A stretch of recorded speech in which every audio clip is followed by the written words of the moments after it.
Bismillahirrahmanirrahim.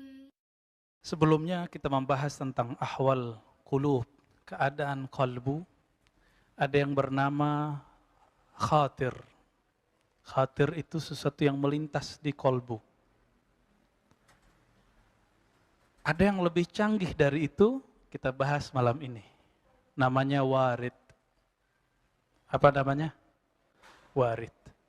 Warid dari bahasa Arab, dari kata warada. Pernah mendengar istilah dalam ilmu hadis, asbabul wurud. Asbab wurud. Kalau Quran, asbab nuzul. Karena Quran dari Baitul Izzah, dari langit, turun. Maka disebut asbab nuzul, sebab turun. Nabi SAW fisiknya ada di bumi. Maka apa yang muncul dari kalam Nabi, apa kondisi sebelum Nabi berbicara, berbuat, disebut dengan asbabul wurud. Tapi itu istilah ahli hadis. Setiap ilmu ada istilah yang berbeda. Dalam ilmu qalbu, ada yang disebut warid, tapi sesuatu yang datang ke dalam qalbu. Dan warid ini pasti baik. Beda dengan khatir. Kalau ada bisikan dalam pikiran kita, itu belum tentu benar. Tapi kalau warid ini pasti benar. Saya mau tanya, Bapak, Saudara makan Allah, dulu pernah zikir nangis? Pernah enggak? Yang enggak pernah nangis, ya salam. Ya. Kerasnya hati kita ya. Itu gunung kalau hujan, keluar Pak, air mata air muncul. Bahkan di musim kering pun masih bisa memancarkan air. Kita setiap hari ketemu masjid, ketemu pengajian, buka YouTube, ketemu pengajian, tapi kok hati tambah keras? Apa yang masalah di situ? Maka kalau ada bisikan dalam diri, belum tentu benar. Ini rumusnya. Bisa jadi dari syaitan, disebut was-was. Contoh, kita ketemu orang, terus dalam hati, alirannya beda nih, pasti sesat nih. Nah itu was-was itu Pak. Ya. Atau ketemu orang yang agak soleh-soleh dikit, kita bilang, wah kayaknya wali nih. Belum tentu juga tuh. Ya, bisa jadi was-was dua-duanya. Ada yang disebut ilham. Ilham ini dari malaikat. Kita kan taunya ilham dari Allah. Enggak, Imam Qushairi, imam ahli hadis dan ahli qalbu di zamannya, mengatakan tidak semua ilham itu dari Allah. Tapi kalau orang ahli qalbu menyebut ilham, maknanya dari malaikat. Kalau dari Allah, namanya wahyu.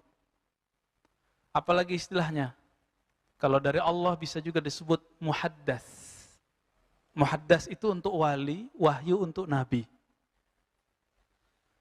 Jadi bapak-bapak ini, itu kalau baca kisah Imam Syafi'i itu dapat muhaddas. Beda dengan muhaddis. Muhaddis itu baca teks. Lalu muncul makna dalam pikirannya. Kalau muhaddas, nggak perlu baca teks, muncul makna dalam dirinya. Di dalam Al-Quran disebut ilmu laduni. Nabi mengatakan, jika ada di umatku yang begitu, Umarlah salah satu orangnya. Jadi Umar itu berpikir, coba kalau perempuan berjilbab ya. Turunlah ayat jilbab. Coba kalau begini, ada 3 ayat turun. Karena Umarlah yang bergumam. Jadi apakah duluan ke Umar atau ke Nabi? Kan Nabi yang dapat wahyu, kenapa Umar yang berkomentar? Nah ini yang disebut muhaddas. Apa namanya? Muhaddas itu orang yang diajak berbicara oleh Allah, tapi dia bukan Nabi. Ini hadis sahih Bukhari dan Muslim. Ketika Utsman lagi duduk-duduk di rumahnya ada tamu. Tamunya habis jalalatan Pak di pasar. Lewat pasar, Suq Madinah. Pasar Madinah. Jalalatan itu mata orang. Sahabat Nabi, mata jelalatan, apalagi kita. Ya, ngaku aja Pak, kita jelalatan semua ini. Ya. Ini mau sesoleh apa aja muka kita, pasti suka ngelihat yang bening-bening, cantik-cantik. Itu normal. Tapi kita diminta untuk di atas normal. Kalau salah, ngaku salah di hadapan Allah. Gitu. Akhirnya orang itu ditegur oleh Utsman. Aku melihat ada kegelapan di matamu, bekas dari mata jelalatan. Sahabatnya protes, mau bela diri dia. Apa kata dia? Wahai Utsman, apakah masih ada wahyu setelah Nabi Muhammad sallallahu alaihi wasallam? Apa jawaban Utsman? Tidak. Ini namanya firasat. Jadi firasat, khatir itu satu grup. Karena mereka terlatih kolbunya, bening jiwanya, maka apapun yang muncul ke dalam jiwanya biasanya benar. Jadi para sahabat itu selangkah lagi Nabi, tapi Allah tidak izinkan. Apa kata Allah kepada Nabi? Ya, dalam surah Al-Ahzab, ya, bahwa Nabi Muhammad disebut khatam. Apa arti khatam? Penutup. Maka Nabi mengikrar itu. La nabiyya ba'di. Tidak ada Nabi setelahku. Gitu. Tapi apakah muhaddas masih ada? Ada. Sampai sekarang masih, Pak. Kalau enggak, kiamat dunia. Kalau tidak ada mereka, maka Islam ajarannya buntu, jadi kaku. Coba lihat hari ini. Jika Bapak, mohon maaf, Ibu, Saudara, Ikhwan Fillah, menemukan belajar agama kok kaku, itu kolbunya sepi dari kalam-kalam Allah. Meskipun dia baca teks tertulis. Nabi itu sahlah, disebut dalam hadis Imam Tirmizi, sahlah. Orangnya easy going, longgar. Enggak kaku. Dan ini sudah sering kita ulang, dan saya ulang lagi. Seseorang bertanya kepada Al-Bara, wahai Bara, apakah wajah Rasulullah itu kaku seperti pedang, tajam, menyeramkan seperti senjata? Dan kita, ini mohon maaf, perwajahan Islam hari ini apa? Kaku, kejam, menyeramkan.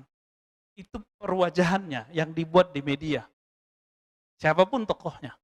Sepakat atau tidak sepakat kita dengan aliran tokoh ini, dengan manhaj aliran politiknya, itu urusan kita. Tapi emang semuanya begitu. Apa kata Bara? Lah, wajahnya seperti rembulan.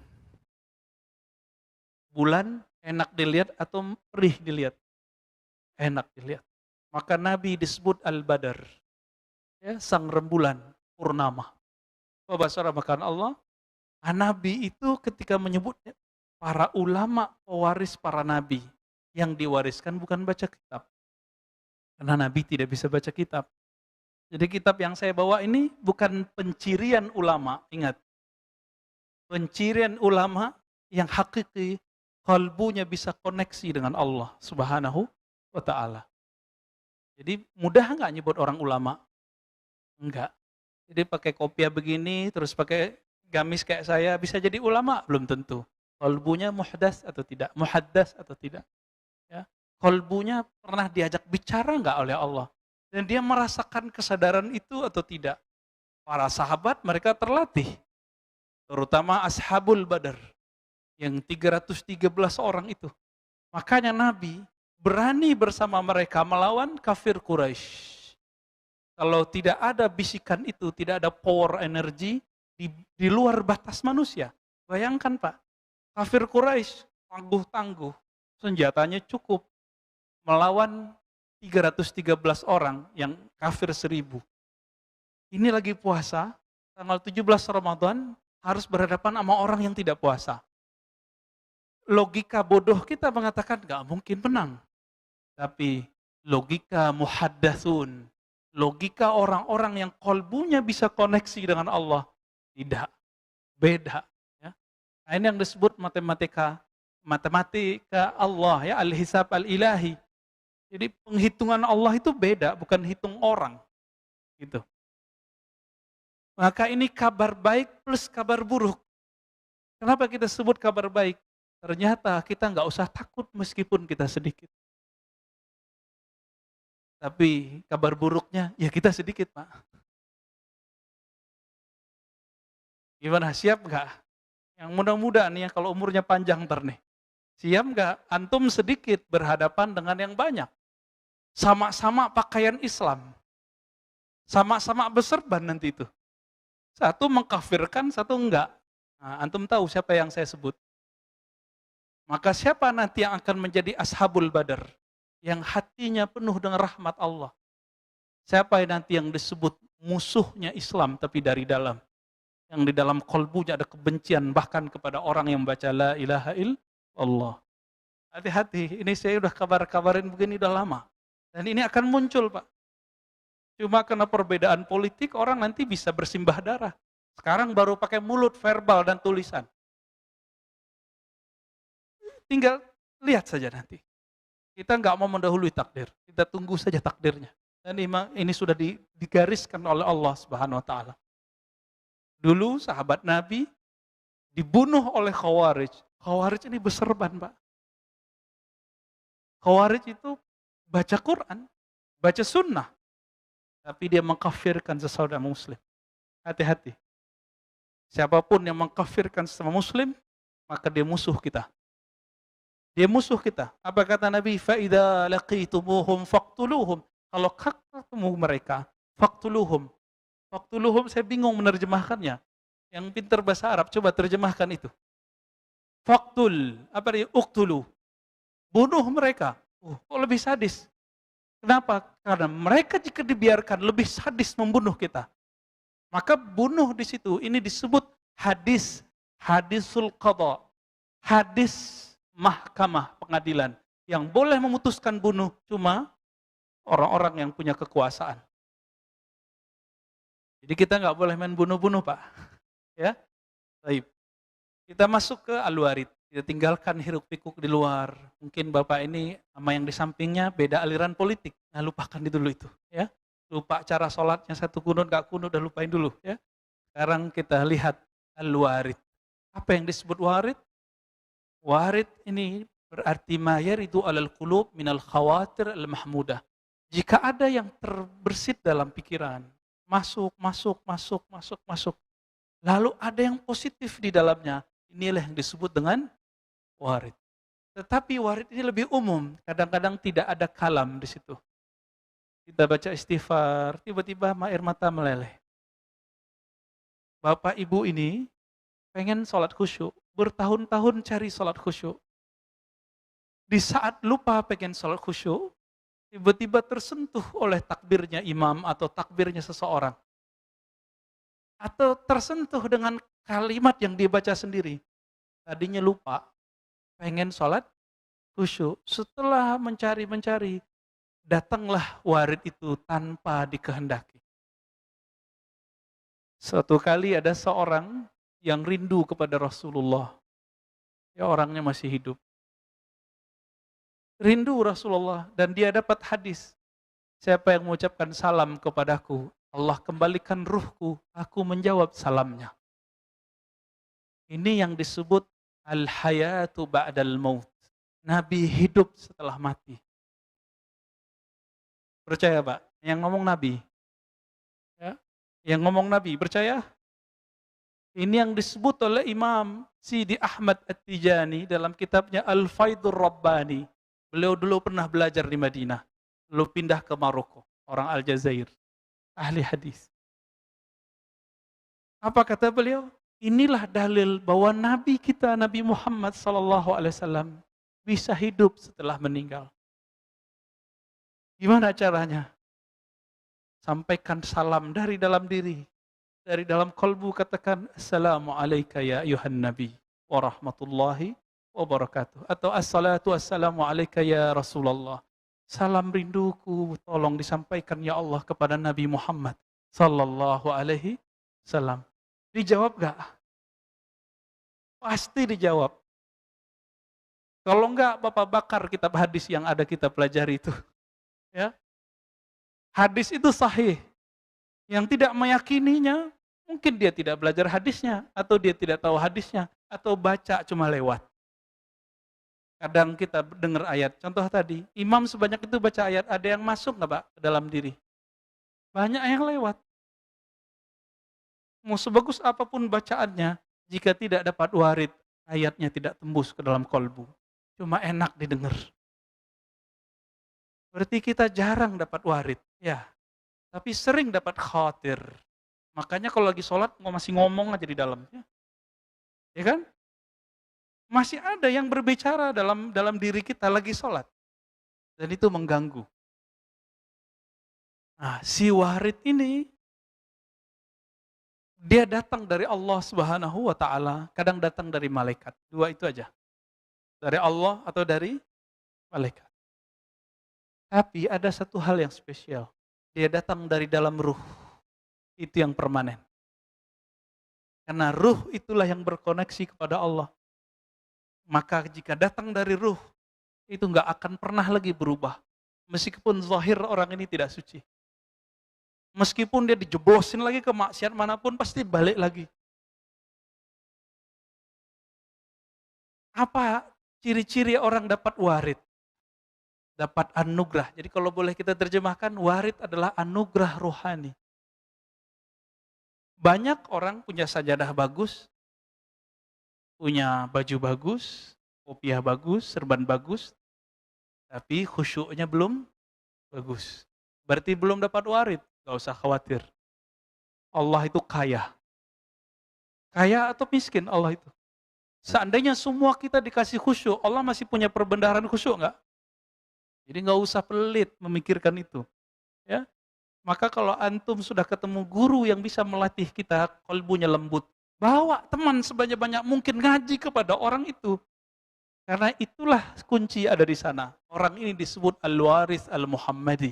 Dia pewaris ajaran rohani Nabi Muhammad sallallahu alaihi wasallam. Yang Nabi wariskan bukan sekedar, mohon maaf, jenggot panjang. Enggak. Nutup aurat, iya. Serban, iya. Tapi yang paling penting di situ adalah kolbu yang dapat warid. Nah, maka bagi ahli kolbu, warid ini hampir setiap hari dirasakan. Sebagaimana setiap hari fisik ini mendapatkan nikmat.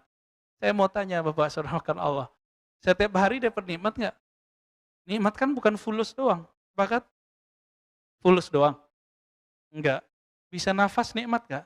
Yang pernah asma coba pikir-pikir. Iya ya. Yang pernah asma Pak. Yang pernah dulu pakai tabung oksigen. Atau apa tuh kalau lagi COVID dikasih apa namanya? Ya, biar nafasnya agak legaan gitu.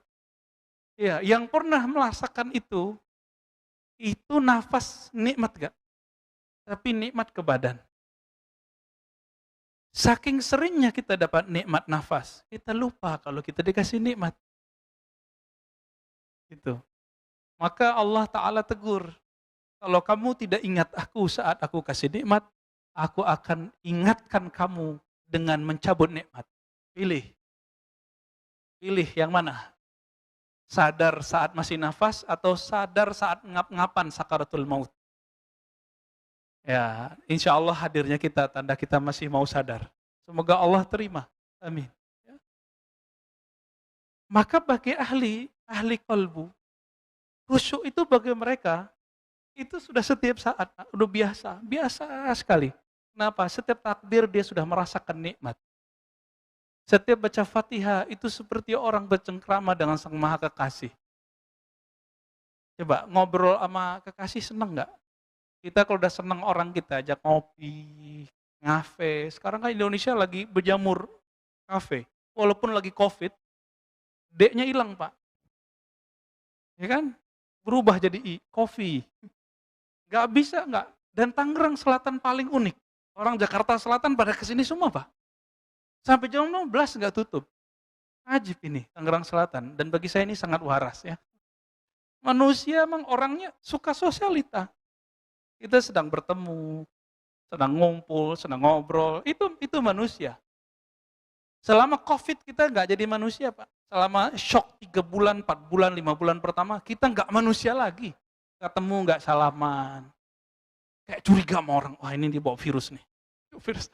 Manusia macam apa itu? Ya. Cukuplah COVID itu mengenai fisik kita, tapi jangan mengenai kolbu. Berarti warid tertunda. Maka mohon maaf ya, itu rumah saya walaupun nggak besar, semenjak COVID pertengahan Ramadan sudah buka pintu Pak. Nggak ada lagi pakai protokol. Nggak ada tuh aman-aman aja Alhamdulillah. Ya, tapi kita nggak takabur, kita tetap jaga diri ya. Selesai kita cuci tangan segala macam. Mohon maaf Pak ya, masjid ini karena jaga jaga image ya, udah jaga aja dulu. Ya, ini ya biarin aja deh Pak. Kasihan ya. Kalau nggak begini mungkin ditutup nanti. Misalnya bagian situ ada yang kena, yang ditutup ini. Maka ini tetap biarin begini dulu. Jadi Allah itu sedang mempersiapkan kita sekarang untuk tidak takut dengan ketakutan yang lebih besar setelah ini. Bukan nakut-nakutin, Pak ya. Tapi kapan waktunya saya tidak tahu, hanya Allah yang tahu. Karena Nabi SAW mengatakan setiap zaman akan bertambahlah fitnah, kekacauan, ketakutan. Kalau nggak kuat minta nyawanya diambil Pak, insya Allah diambil sama Allah. Tapi kalau mau jadi pejuang akhir zaman, ya latihan warid, biar nggak salah pilih guru nanti. Biar nggak salah pilih pemimpin imam nanti, imam rohani. Warid ini, orang yang punya warid, dia akan menemukan al-imam akhir zaman. Tapi kalau nggak punya warid, antum emosi lebih banyak. Suka nyerang orang lain, suka mencari kesalahan orang lain, beda sedikit hantam dengan verbal, hantam di status-status sosial, sosmed. Nggak dapat warid. Baru warid mau datang, muncul kalimat kotor. Mau ustadz dia, mau kiai dia, mau sholat 1000 rakaat tiap hari. Kalau antum memelihara kalam-kalam kotor dalam ini, nggak dapat warid. Nggak akan dapat. Gimana baru muncul dia kacau lagi.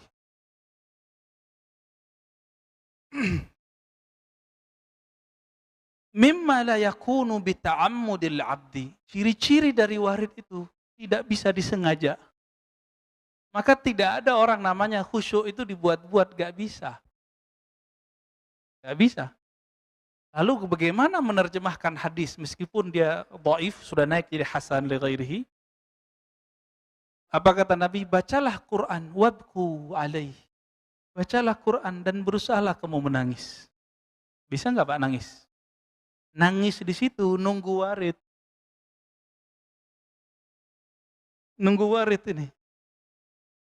Jika kamu tidak sanggup menangis, belum terlatih menangis, fatabaku. Maka, ini terjemahannya ada 2. Di beberapa buku saya baca, orang menerjemahkan berpura-puralah menangis. Itu nggak tepat.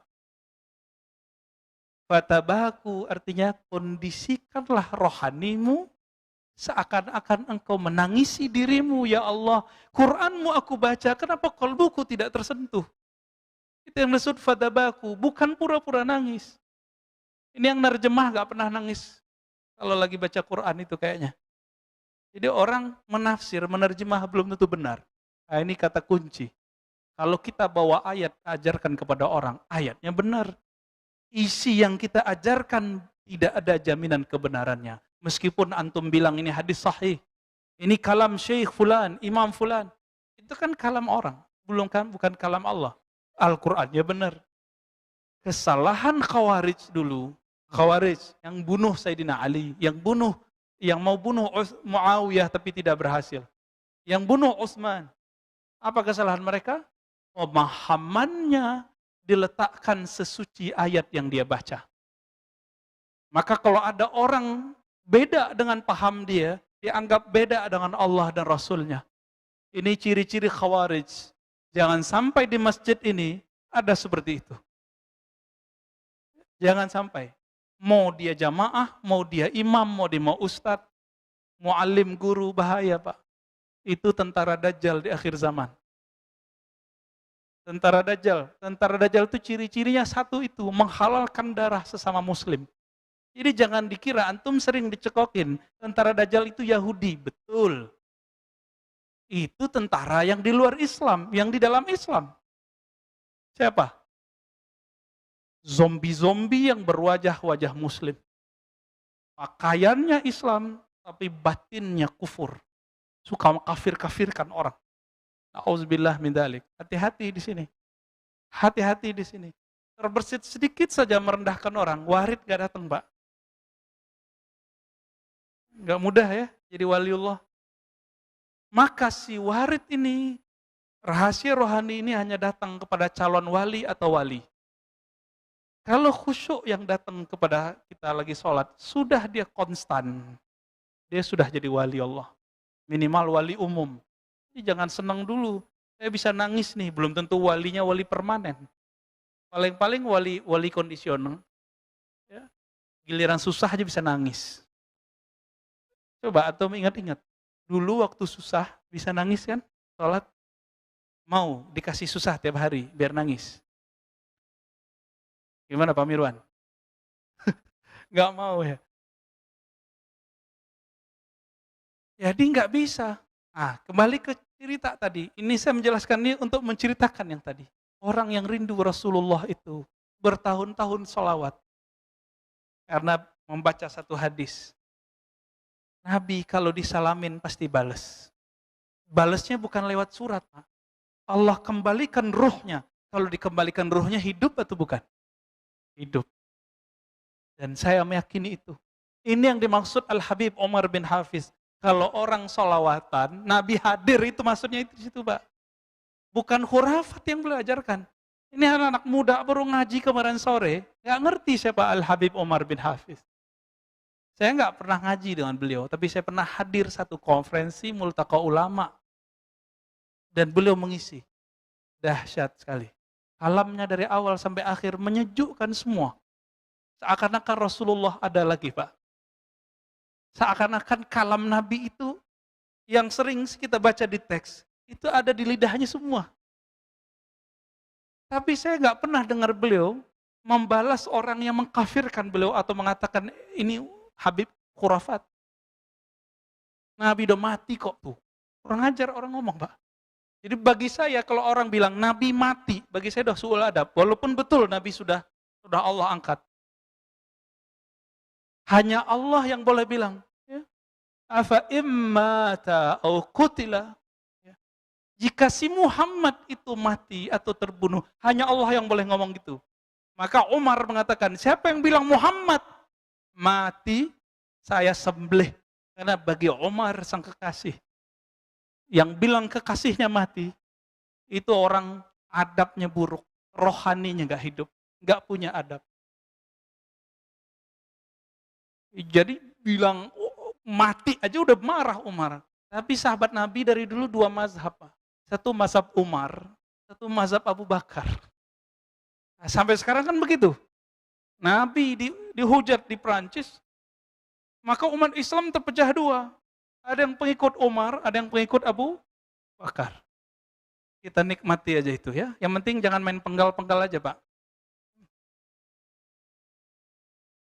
Di Perancis itu saya menyaksikan 2016-17 Allah perjalankan ke sana. Gak bayar 1% pun.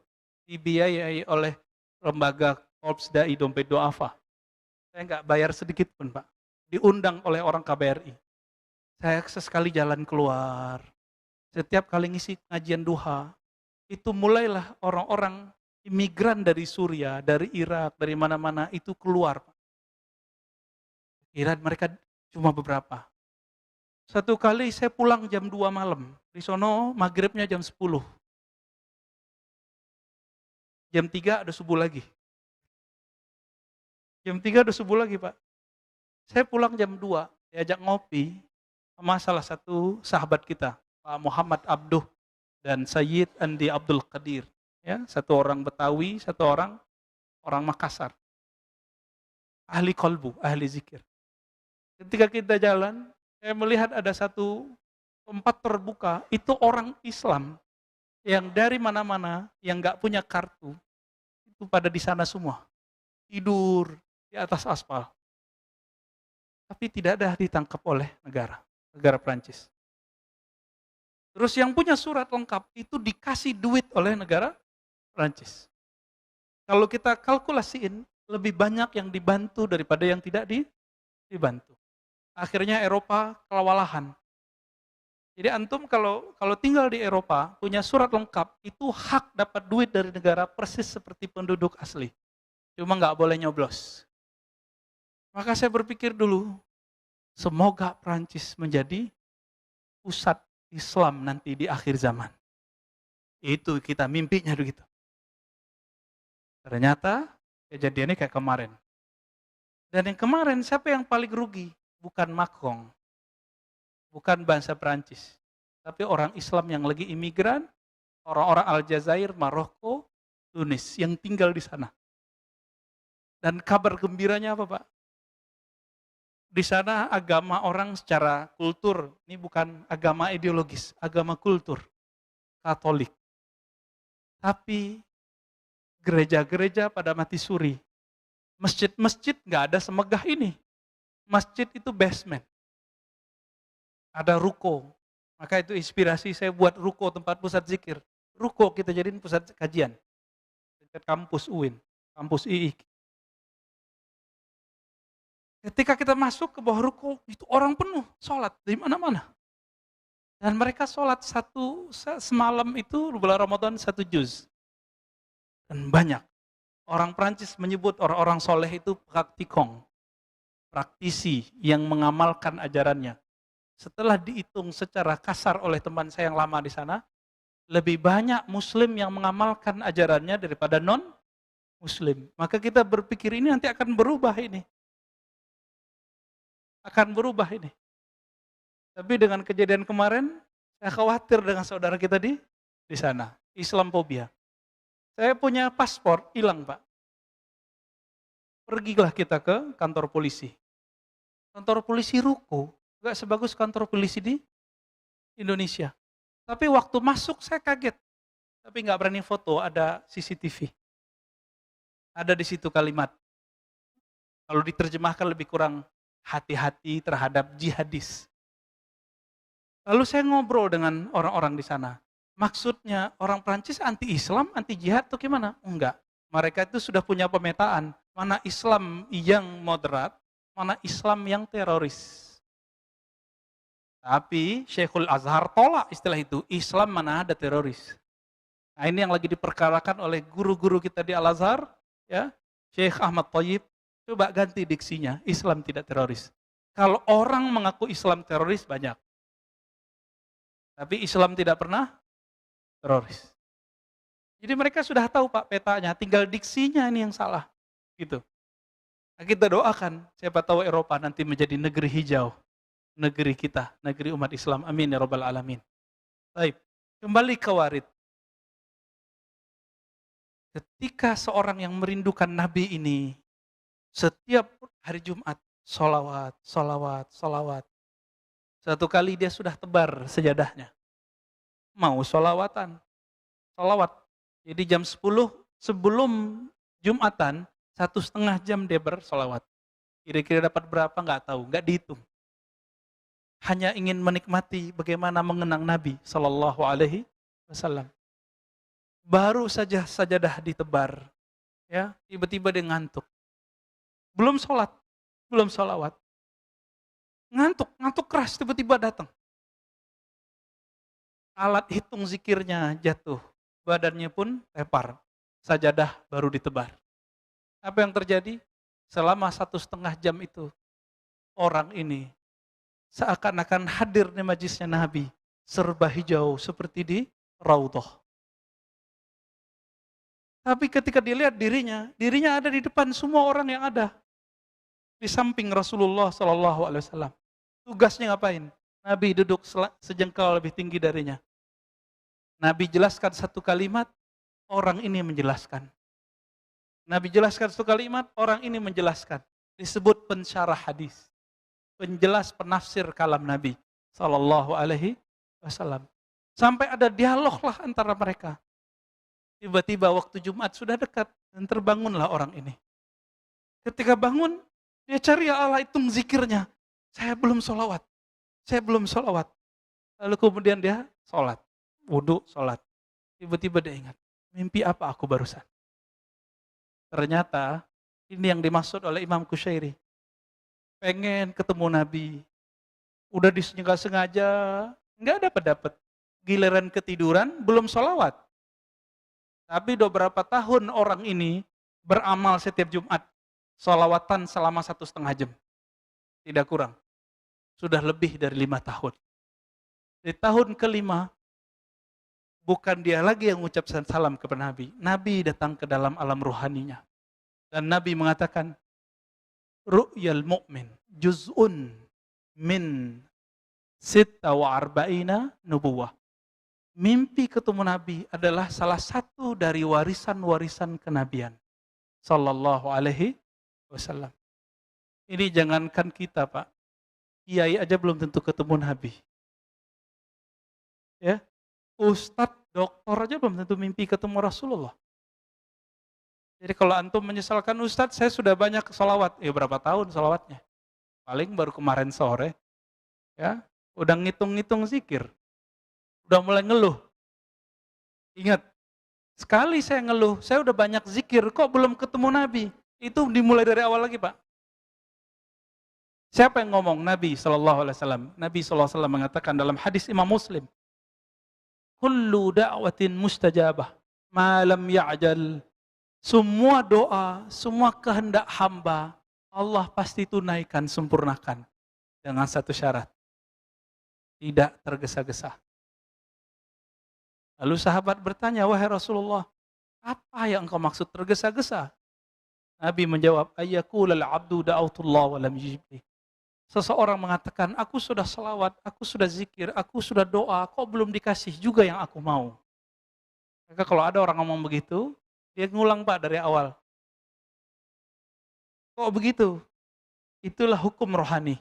Setiap hal ada hukumnya. Setiap ilmu ada disiplinnya.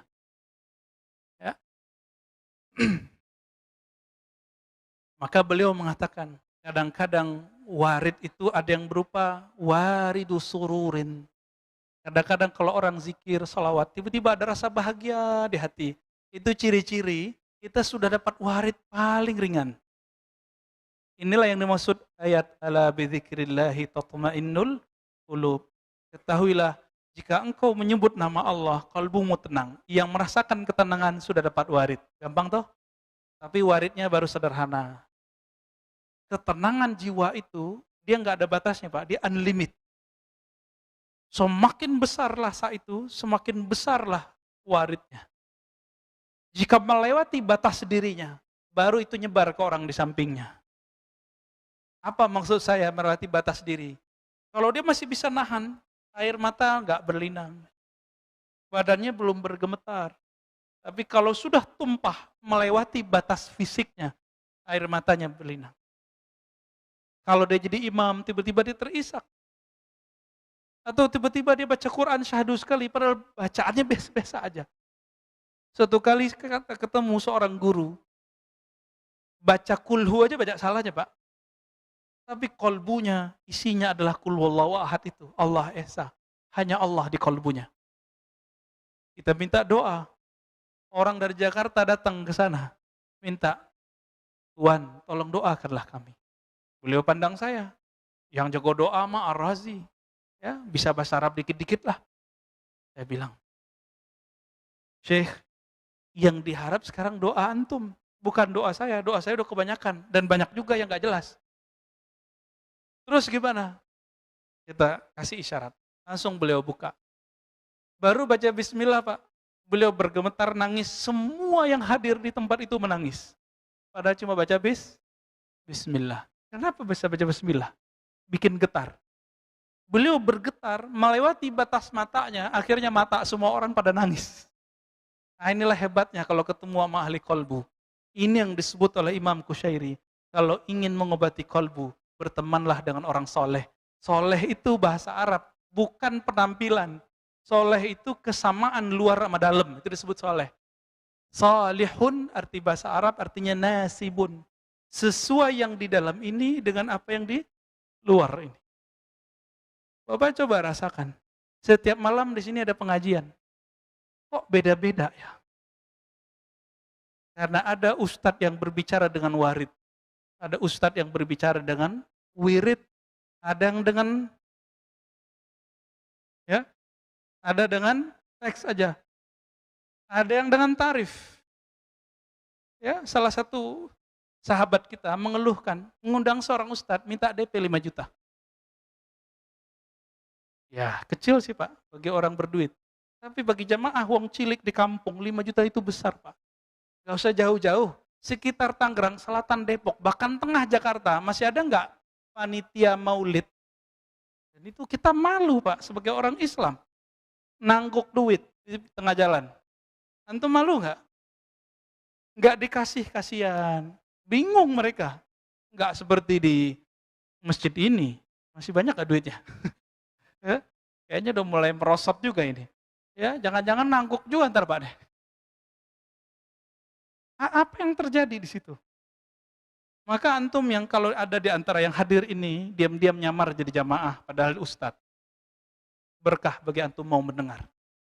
Kalau diundang, mau kemana aja, yang penting dia pertama ngundang, kita masih bisa datang. Datang.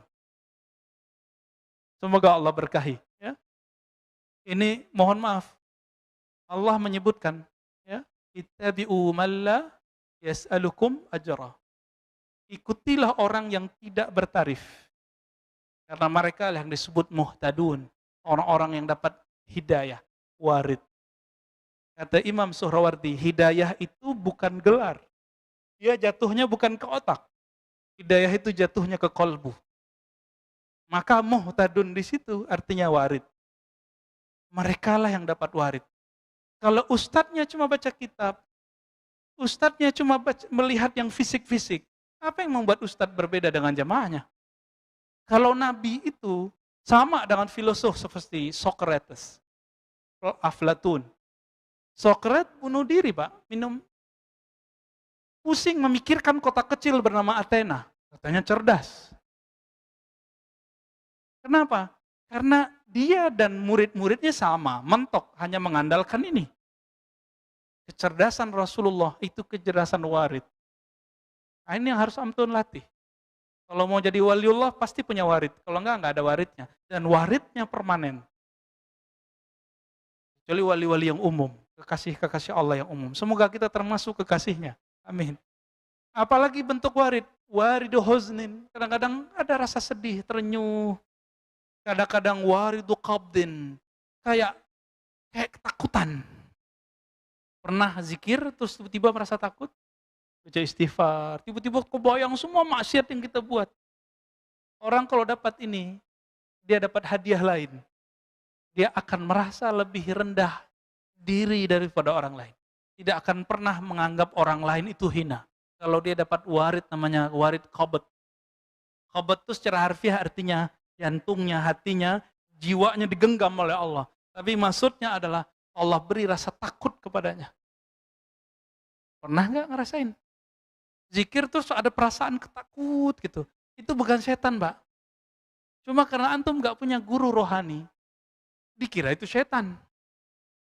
Ya, ada teman kita mengamalkan zikir. Jadi zikir itu ada yang umum, seperti obat ada obat yang bisa dibeli di Indomaret, di warung-warung kelontong. Ada obat yang harus pakai resep dokter. Zikir itu ada yang jadi obat, ada yang menjadi nutrisi. Kalau dia zikir obat, dia harus diresep oleh ahlinya.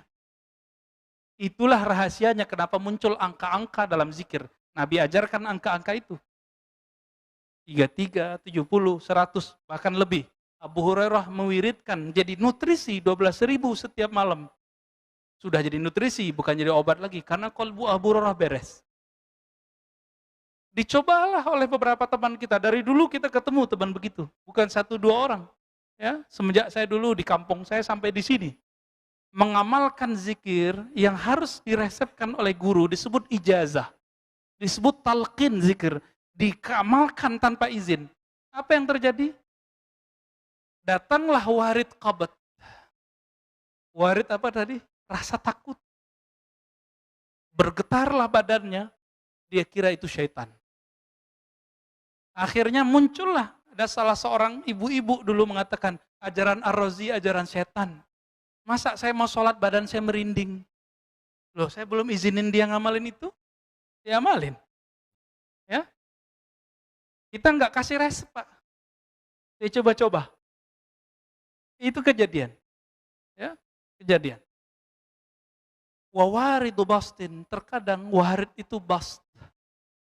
Hati dilapangin. Rasa husnuzon sama orang. Semua orang dipandang baik. Nah, ini bast. Dunia kak lapang gitu. Bahkan beliau mengatakan ila ghairi dzalika minal ma'ani. Ada warid-warid yang lain. Rasa khusyuk. Itu Fatihah, Bapak kalau dapat warid ini tiap kali sholat. Warid yang di subuh itu beda Pak sama zuhur. Kalau ngerti ilmu ini. Kita belajar Fatihah dulu waktu kecil, udah tahu terjemahannya, tahu tafsirnya. Tapi kalau dapat warid, nanti beda-beda makna. Maka disebutlah surat ini surat pembuka. Kemana aja bisa masuk. Mau ke ayat tauhid masuk. Mau ke ayat doa masuk. Ayat akhlak masuk semua. Itu Al-Fatihah. Nah, ini yang disebut warid. Nah, Bapak Saudara Allah, jika ingin memelihara nur di kolbu itu, maka sebagaimana kita untuk sholat fisik punya guru. Baca Quran yang fisik berguru, bener gak? Kalau enggak pernah bisa enggak tanpa guru lalu bisa baca Quran? Itu fisik Pak, ada kertasnya, ada hurufnya. Diri kita ini separuh adalah alam gaib. Kalau enggak punya guru mengarungi alam gaib itu, kira-kira jadi apa? Jadi Ahmad Musodek Pak, Amalia Eden. Atau ketakutan. Makanya kita udah lihat di luar-luar sana, mohon maaf. Banyak orang belajar zikir, salah niat. Dan yang paling mengejutkan saya, yang paling penakut itu di luar sana, itu orang-orang yang belajar zikir-zikir begini. Tukang debus, zikir pelet, ya. Itu orang-orang begini, sering merasakan ketakutan yang gak jelas. Berarti dia bukan dapat warid. Ya, dia dapat was-was syaitan. Was-was syaitan. Nah, hati-hati. Jadi bagaimana cara mendapatkan wirid, dapat warid? Hanya dua. Satu, bergurulah kepada ahli wirid. Apa arti wirid? Orang yang istiqomah berzikir. Karena Allah Subhanahu wa ta'ala. Bukan untuk pelaris, bukan untuk pelet. Nah, ini disebut ahli wirid. Yang kedua, tiru apa yang orang itu punya. Apa yang dipunya oleh ahli wirid? Wiridnya. Maka yang kedua, hendaklah seorang kita punya wirid. Masih ingat tadi arti wirid apa? Zikir-zikir yang diistiqomahkan. Nah, kabar gembiranya dari Imam Ibn Athaillah As-Sakandari. Ciri-ciri orang dapat anugerah rohani, dia sudah mulai merutinkan satu amalan. Ini saya kasih amalan sederhana aja Pak. Sudah ngamalin witir tiap malam belum? Belum? Sebagian udah ya. Coba mulai malam ini secapek apapun, walaupun satu rakaat, walaupun cuma Fatihah, jangan lupa sholat witir. Kalau ketiduran, kecapean, ganti besok. Karena ciri-ciri orang punya wirid, ketika ketinggalan target-targetnya di malam hari, dia ganti di siang hari. Dalilnya ada dalam Sahih Bukhari dan Muslim. Ya, bahwa Nabi SAW ketinggalan wirid malam melakukan ba'da subuh atau sebelum zuhur. Udah, amalin itu ya. Salat witir. Semoga kita menjadi hamba yang dicintai Allah. Innallaha witrun yuhibbul witra. Allah itu witir, mencintai pelaku pelaksana salat witir. Allah maj'alna mimman ahabba ilaik. Ya Allah, jadikan kami orang yang mencintaimu. Masukkan ke dalam diri kami nama-namamu, sifat-sifatmu, dan beri kami cahaya sehingga kami dapat menikmati warid-warid rohani darimu. Rabbana atina fid dunya hasanah wa fil akhirati hasanah wa qina adzabannar. Wa sallallahu ala nabiyina Muhammad walhamdulillah. Assalamualaikum warahmatullahi wabarakatuh.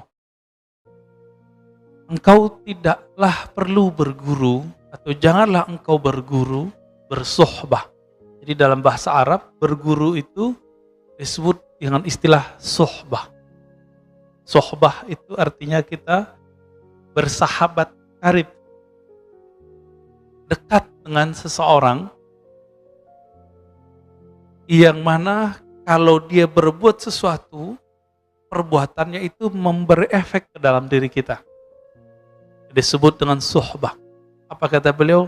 Jangan engkau bersuhbah, bersahabat dengan orang yang halnya, keadaannya dia tidak yunhiduka, tidak menumbuhkan nahdah.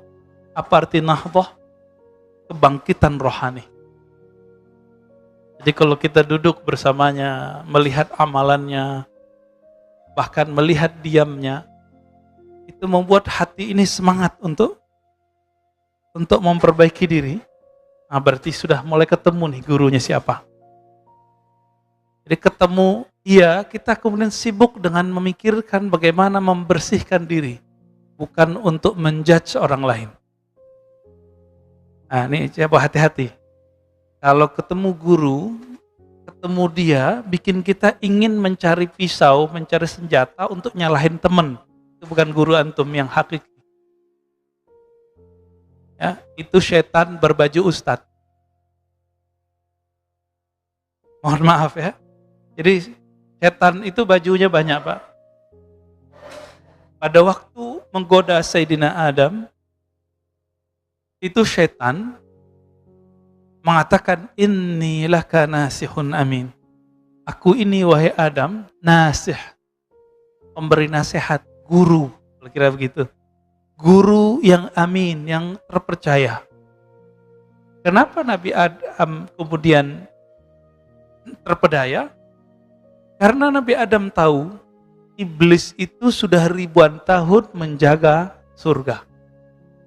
Maka nasihun amin itu kalimat pendek, maknanya, hei Adam, saya ini sudah ribuan tahun di surga. Nama Arabnya iblis apa? Iblis itu gelar, Pak. Nama Arabnya Haris, penjaga surga. Nama bahasa Aramaiknya, bahasa Ibrani lamanya, Azazil. Azazil, itu ditulis dalam tafsir Ibnu Katsir dan tafsir-tafsir yang lain. Ternyata iblis itu ketika menggoda orang, gak pakai kata-kata kotor. Dia pakai kata-kata yang lembut. Nasihun amin. Jadi gak ada iblis ngomong kasar, gak ada. Iblis pasti ngomongnya lembut. Pakai ayat, pakai dalil. Hati-hati Pak. Ya. Pakai ayat, pakai dalil. Sangat terbayang saat itu. Sangat mudah membayangkan bagaimana iblis menyerupakan dirinya seperti orang yang ahli motivasi. Kiai yang sudah lama di surga. Ingin menggurui nenek moyang kita, kakek moyang kita, Sayyidina Adam alaihi salatu wassalam. Nah, berdasarkan ini, Imam bin Athaillah tidak memulai perguruan, kita berguru kepada orang melewat kalamnya. Jadi berguru kepada orang itu dengan halnya lebih awal. Apa halnya dia? Hal itu, Bapak Ibu yang makan Allah, artinya sesuatu yang berubah darinya. Jadi orang ini kalau dia berubah, bagaimana perubahannya? Apakah kalau dia berubah kondisinya, halnya dari duduk ke berdirinya, dari diam ke berbicaranya, membuat kita terkoneksi kepada Allah, semangat untuk beribadah? Atau tidak? Dia kalau beramal sesuatu membuat kita terinspirasi untuk mengamalkannya atau tidak? Kalau iya, berarti dialah murabbi kita. Dialah mursyid kita. Gitu. La tashab man la yunhiduka haluh. Kamu tidak perlu berguru kepada orang yang halnya dia tidak membuat kamu bangkit. Wa la yadulluka 'ala Allahi maqaluh. Kalau dia berkalam, kalamnya tidak menunjukkan engkau ma'rifatullah, mengenal kepada Allah. Nah, ada orang kalau kita berteman sama dia bikin kita semangat. Separuh dari syarat kemursyidan ada pada dia. Tinggal yang satu lagi. Apakah kalamnya berisi ma'rifatullah? Maka kesempurnaan seorang mursyid, seorang murabbi, itu buah bibir di sini. Buah bibir di sini, Pak. Jadi setinggi-tinggi makom seseorang, katanya nembus langit, katanya nyantri di langit, terserah dia. Nanti ketika dia berkalam, apa kalamnya? Ini yang paling penting, Pak. Karena kalam itu tanpa dia sadari, dia bisa naik ke atas lagi, atau dia Allah taruh ke tempat yang lebih rendah. Begitu dikatakan dalam riwayat Imam Al-Bukhari. Jadi banyak orang berbicara, dia tidak sadar kalamnya ini membuat makamnya naik. Tapi juga banyak orang tidak sadar ketika dia berbicara, kalamnya membuat Rasulullah tidak mau lagi memandangnya. Termasuk orang berbohong atas nama Nabi Shallallahu Alaihi Wasallam itu haram hukumnya. Secara rohani dia sudah di blacklist, nggak masuk ke dalam daftar aulia. Apalagi kalau tidak tobat kepada Allah Subhanahu Wa Taala. Ini lagi banyak ini ya. Mohon maaf Pak. Dulu di masa tabi'in ada seorang tabi'in ingin menjilat, menghibur seorang raja, khalifah dari Bani Umayyah. Si khalifah ini suka main burung. Untuk menghibur sang raja, apa kata dia? Rasulullah SAW mengatakan bla bla bla bla, terakhir main burung. Untuk menghibur raja. Sekarang raja bukan presiden. Di negeri demokrasi, raja itu umat, masyarakat. Maka orang akan menjilat umat cuma untuk menyenangkan hati umat. Dalam ilmu hadis, orang begini mesti dipecat secara rohani. Ya. Gak boleh lagi. Dia bukan tataran para wali. Dia pembohong atas nama Rasul, maq'adahu minan nar. Tempat tinggalnya pasti neraka kalau dia gak tobat. Ya, hadisnya mutawatir. Man kadzaba alayya muta'ammidan falyatabawwa maq'adahu minan nar. Siapa yang berbohong atas namaku sengaja, falyatabawwa maq'adahu minan nar. Siap-siap tempat tinggalnya di neraka. Mau dia siapa? Mau dia terkenal, mau dia nggak terkenal, mau kiai, mau hafiz, sama. Tolong berhati-hati dalam berguru. Ya, jangan hal yang sekecil ini nanti merusak perjuangan kita. Hati-hati berguru. Ya, udah tahu begitu masih berguru. Ya salam, ya. Jahilun murakkab. Jahil terstruktur, Pak. Murakkab artinya apa? Nggak sadar kalau dia itu jahil. Akhirnya khalifah ini ngusir orang ini. Kenapa? Dia kira khalifah nggak ngerti hadis. Khalifah di Bani Umayyah sebelum jadi khalifah nyantri dulu. Dengar ahli hadis dulu dia. Baik. Wala yadulluka 'ala Allahi maqalu. Mursyid itu 50%-nya ada di kalamnya. Apa buah bibirnya? Maka mursyid yang mengarahkan kita kepada Allah, pasti buah bibirnya Allah Rasul, Allah Muhammad, Allah Muhammad, Ahmad Muhammad. Udah gitu aja Pak buah bibirnya. Jarang dia berbicara selain itu kecuali lagi bercanda. Maka disinilah terungkap bahwa martabat kewalian itu beragam. Martabat kewalian. Tingkatan para wali itu, ada wali yang mengajarkan hanya sekedar fi'lullah, perbuatan Allah. Disebut ma'rifatul af'al. Si wali ini mengajarkan, oh ini loh alam semesta, ini ciptaan Allah, ini biasa. Ini rata-rata nih mursyid di sini. Guru-guru ngaji, ustadz-ustadz di sini nih. Kalau ada orang sakit, oh sabar ya, ini ujian dari Allah, itu mau biasa Pak. Tapi ada level 2, ma'rifatul asma. Guru yang sudah mengenal nama-nama Allah. Karena pintu menuju surganya Allah, pintu menuju taman-tamannya Allah adalah nama-namanya. Kita di dunia ini cari nama Pak. Kenapa orang kuliah sampai doktor, sarjana S1, S2, udah dokter mau cari profesor, itu mau cari tambahan nama. Biar di depan namanya atau di belakang namanya ada tambahan. DR, DRS, DRA dulu ya. Teman-teman Pak Mirwan tuh masih ada dokterandes kan? Masih ya? Kirim udah enggak Pak? Dulu orang BA aja udah sangat bangga. Dulu orang SAG, sarjana alam gaib, itu udah bangganya bukan main Pak. Tapi sekarang orang magister aja lewat. Ya. Pengen nambah lagi dokter. Begitulah manusia gak puas-puas. Ya. Orang cari nama. Ada orang udah gak nyari nama gelar akademis. Sekarang dia nyari gelar rohani. Maka dalam dunia tarekat, ujian seorang murid adalah ingin mencari gelar kemursidan. Nah ini ujian para salik. Ingin dapat ijazah dari gurunya supaya disebut sebagai mursyid.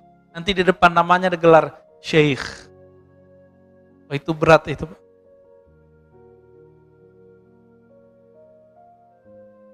Jadi mencari nama itu betul-betul hobi kita.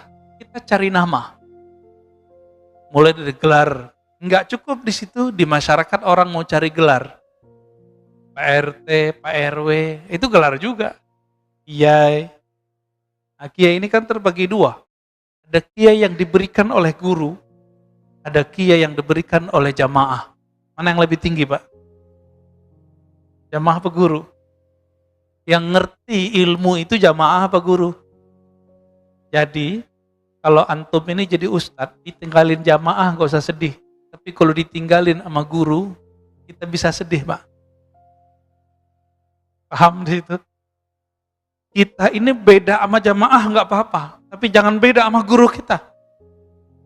Inilah perbedaan orang bersanad dengan tidak bersanad. Dia tidak takut dengan jamaahnya, dia takut kalau ketemu gurunya dia salah fatwa. Hari ini kita saksikan orang takut sama jamaahnya, orang takut sama umatnya, akhirnya ngibulin umat, berfatwa yang menyenangkan umat. Bukan berfatwa yang kemudian membuat guru-gurunya ridho. Kalau guru kita ridho, Rasulullah pun ridho. Kalau Rasulullah ridho, pasti Allah pun ridho. Ini yang saya sebut tadi. Jika dulu orang menjilat kepada raja-raja, karena dulu monarki di zaman Bani Umayyah. Sekarang raja itu rakyat, umat. Maka orang sekarang kan menjilat kepada umat, mencari popularitas. Takut ratingnya jatuh. Takut nggak dipanggil ustadz lagi. Takut nggak ngajar lagi. Maka dia berbohong atas nama Rasul, berbohong atas nama Allah Subhanahu wa taala. Na'udzubillah min dzalik.